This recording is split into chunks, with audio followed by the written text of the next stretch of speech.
开发了一些智能感知和智能理解的算法，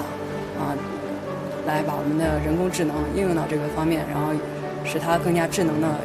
在这种低外环境进行自主的导航，然后对感兴趣目标的检测以及采样返回，就基本上不会一下子成功。这种情况是非常非常少的，就是失败是常态。我们在做调试，虽然是一个很简单的功能，就可能会出现各种各样的意外。